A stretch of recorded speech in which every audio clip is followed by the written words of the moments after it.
I think that throughout the workshop, you've learned a lot about, nutrition. You've learned about, social media marketing and other things that are very important for you to have a successful business. But we also need to know about cost. How much is it going to cost us to, run a successful greenhouse tomato business? And the bottom line that I'm sure we're all interested in, which is net income.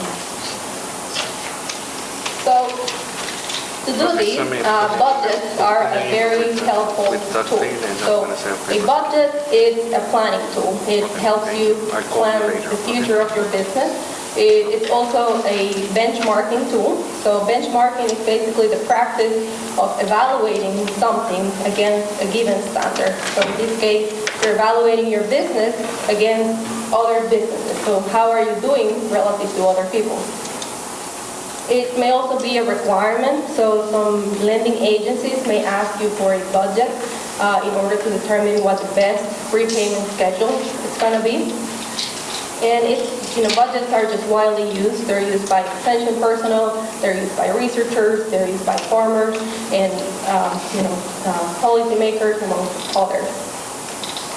So responding to a need for information, in 2013, 3 researchers with the Mississippi State University Extension Service, they came up with budgets for greenhouse tomato production. This is a publication that is available, and I believe that every participant in the short course is going to have access to it. The number of the publication is 2766. And this is basically the framework that I'm going to use to talk about cost analysis for greenhouse tomato production. So the publication divides the cost of production in 2 parts. The first one is going to be the initial cost of investment, and the second one is going to be the production cost. It's going to look at both the fixed costs and variable costs. The numbers are going to reflect average experiences of various systems, because in order to come up with the numbers, sometimes there were interviews that were made where we would just call farmers and ask about your prices, your income, your costs. And it can be used as a template. So perhaps your circumstances are going to be different. Perhaps you're not located in Mississippi, you're located somewhere else. Perhaps the labor costs are going to be higher where you're located. So this is just a template that you can have as a resource for your use. So you can recalculate this budget to reflect whatever your situation is. I'm going to start with the initial capital investment. The initial capital investment is going to have 4 parts in it. The first one is going to be the main investment, which is the investment in the greenhouse structure. In this case, we're talking about a basic polyethylene covered Quonset type structure, 24 by 96 feet, which is the one that is shown here in this corner. The flooring, it's assumed that it is made out of brown cloth, black plastic, and pea gravel for walkways. The second thing is going to be the basic auxiliary equipment. The third thing is actually going to be the assembly and the installation cost for both things, for the greenhouse structure and for the auxiliary equipment. This is going to vary. Again, this is going to vary depending on where you're located, depending on what your labor costs are, depending on, if you're the owner and you're very highly involved, maybe your costs are going to go down. And the last cost that is contemplated in the initial capital investment is going to be the utility hookup. So basically everything that has to do with the electric, the gas, and the water. Now, this is assuming that you already have access to water and that you have access to natural gas. But if you have to build a well, for example, to have access to the water, or if you need to buy some gas storage tanks, then of course your costs are going to be higher. And this is a snapshot. So here you can see the initial capital investment and how the costs are going to be distributed. So in the total initial cost was estimated at $20,000 $777.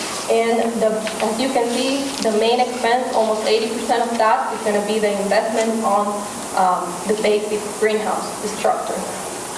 That was estimated at about $16,584. The next one is going to be the investment in the basic auxiliary equipment. That's going to be around $2,287, and that's going to be followed by the costs on assembling, installing all the equipment, and finally the cost of the utility hookup. So again, this initial cost investment, it's assuming that you already own your land and that the land is already prepared. So it includes the cost of the land and the cost of the site preparation. Also, there are perhaps other types of coverings that you can use. In this example, we're assuming that you are using polyethylene covered Ponset type structure, right? But you could use acrylic sheets, you could use polycarbonate plastic, you could use fiberglass, and there's other materials that you can use. In terms of the flooring options, there's also other options that you can go with. You could go with a bare ground, you could go with a wall-to-wall gravel, you could use concrete walkways, or you could use wall-to-wall concrete. So all these options are basically up to you. Now we're going to take a closer look at the production costs, and I'm going to start with the fixed costs, and then we're going to go and talk a little inputs. So seed, fertilizer, herbicide, labor, all these things are going to be varying depending on how much you're producing. So let's take a closer look at the fixed costs. In the fixed costs, there are two general categories that are the main categories. The first one is going to be the general overhead. So the general overhead is going to include things like heating, electricity, the telephone, the lab fees, the repairs and the maintenance, and things like these. The second thing is going to be the annual depreciation, the interest on investment, and the insurance and taxes for the initial investment that you make, right, on the greenhouse structure and on the auxiliary equipment. Here's the snapshot of the fixed costs. So the fixed costs were estimated at around $6,396, and this is how they were distributed. Almost half of that goes to general overhead. Almost half of that also goes to the depreciation, the interest, and the insurance and taxes for the greenhouse structure alone. And the least costly item is going to be the depreciation, the interest, and the insurance and the taxes for the auxiliary equipment. Now, there are a couple of things that were assumed when we're calculating these, so I just want to make sure that we all understand that. Depreciation, for example, is something that can be estimated in different ways. In this case, we used a straight line method that didn't assume any salvage or residual value. So it's calculated basically just taking the cost of the item and dividing that by the useful life in years. We also assume an interest on investment rate of 5.25%, and it was calculated over half the initial cost of the depreciable items. So the depreciable items were the greenhouse structures and the auxiliary equipment. What is the useful life for your equipment? It varies depending on it depended on the greenhouse structure, and the auxiliary equipment were actually different items, so it depends on the item. And if you want to the greenhouse, yeah, if you want to take a look at all the calculations in detail, there's also the tables in the publication that have every specific detail about all the things that we assume. Also, the insurance and the taxes, we assumed a 2% rate of the initial cost of depreciable items. So again, the greenhouse structure and the auxiliary equipment. Now, let's take a closer look at the variable costs. Like I mentioned, the variable costs are going to be mainly your inputs. So your seeds, your fertilizer, your labor, irrigation, your boxes, and some miscellaneous items. We also have to assume a rate for the interest on the operating capital, and the rate that we assumed was 4.25% of half of the input cost. Now, the variable costs is something that is going to depend, and it's going to vary depending on the planting schedule that you follow. Here in Mississippi, there are 2 planting schedules that are typically followed. The first one is going to be the continuous planting schedule, where you have 1 crop per year, and the plants are held over the winter. And the second one is going to be a spring and fall crop. So in this case, you have 1 crop in the spring, 1 crop in the fall, and so you have 2 per year. And ultimately, what should determine the planting schedule is going to be your marketing conditions. So when are you expecting to hit the market? This is a snapshot for the variable costs for the continuous crop planting schedule.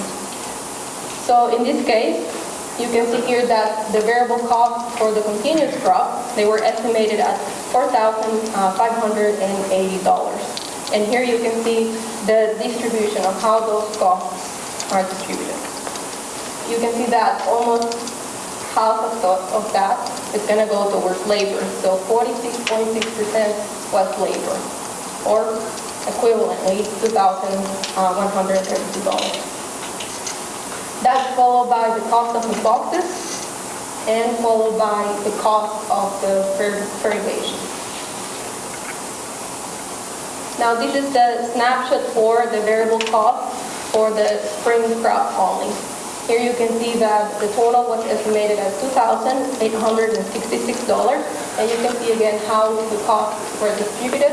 We have labor, boxes, fertigation as the top most costly items.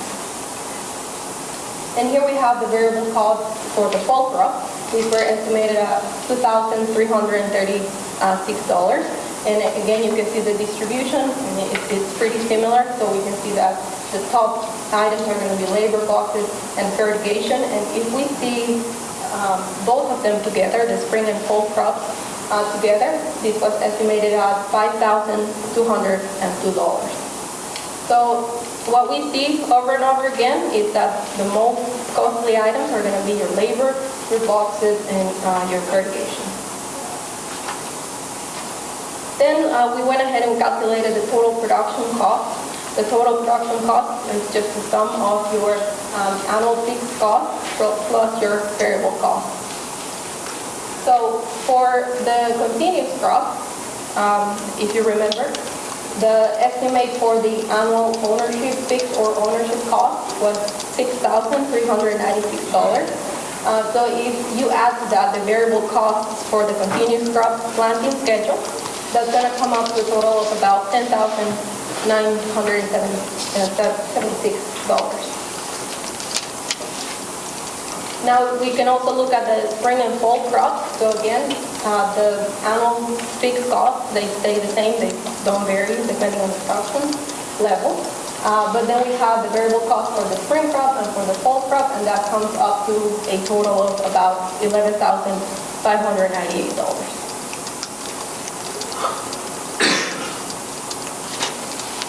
Now, this is just to provide you with some information on, what the costs might be, what to expect. But on the other hand, on one hand we have the cost, on the other hand we have the prices and the income, and that's what we all like to press.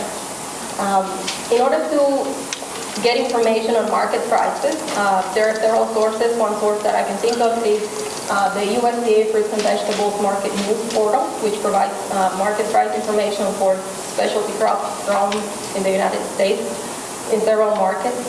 And if you go to their website, they have 3 columns. In the last column, there's going to be a link that is called Custom Average Pricing Tool. And if you go there, it's going to give you access to price information for different specialty crops. So I went into that website. I looked at what was the price for conventional mature green tomatoes sold in the Atlanta market during 2015. And here you can see on the x-axis, you see the week ending date. So basically, this is just the 2015 year. It went from January all the way till December. And then on your y-axis, you're going to have the average price per pound. So you see that the prices are actually going to fluctuate along the year. But on average, the 2015 price was around $75 per pound. Sorry, we wish it was not. So this is just some, a source of information. And here I just put together a snapshot of, okay, let's assume that we have 4 harvests. In the first harvest, we're going to harvest 10% of the yield, the second one 30%, the third one 40%, and the last one 20%. And then we estimate, we come up with an estimate for the market price. We multiply our yield times our market price. We come up with an estimate of our income. So in this case, under this scenario, we assume a total income for one house of around $19,000. So if you remember, we calculated that the total production cost for one house following the continuous crop planting schedule was around $10,976. So that's going to leave us with an estimated net income of around $8,000. So in summary, overall, a budget it's a financial tool to guide your business. And I really encourage you to construct your own business, your own budget before making any big investment decisions. Thank you. I hope you enjoyed the pest management workshop. And since we have, I think we have a little bit more time, I would like to also mention a source of information for you. In the Department of Agricultural Economics, if you go to our website, www.agicom.msa.edu, we put together planning budgets. And they are available to the public. Anybody can go there. Anybody can have access to them. And the way that you access them is you go to the upper right corner, and there's a link that says Ag Marketing. When you click there, and it's going to take you to this page, you're going to click where it says Programs. And there's going to be several extension programs that we have available. One of them is going to say Budget. So when you click there, it's going to take you to different planning budgets for different crops grown here in Mississippi. We have row crops, but we also have planning budgets for vegetables. So, for example, here the first link says Traditional Vegetables 2015 Planning Budget. And the reason why this is an important source of information is because we update these from time to time. So it's going to reflect the latest input prices. We call companies, we ask for quotes, and we try to reflect that information online.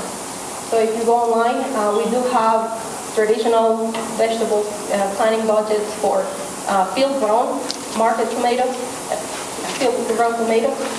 So again, it might not be greenhouse tomatoes, but it may provide you with a general source of information. All right, thanks. What's the name of the location? It's called Planning Budgets in the Agricultural Economics website of Mississippi State University.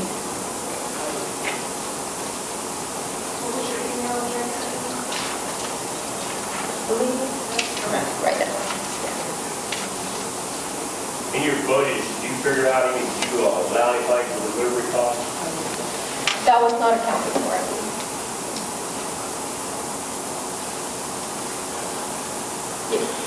Do you know any type of tax incentive for this type of project? For greenhouse tomato production? Yes. I am not aware of tax incentives.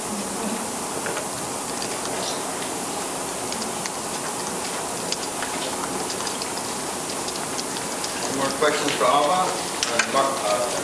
Budget, marketing numbers, costs?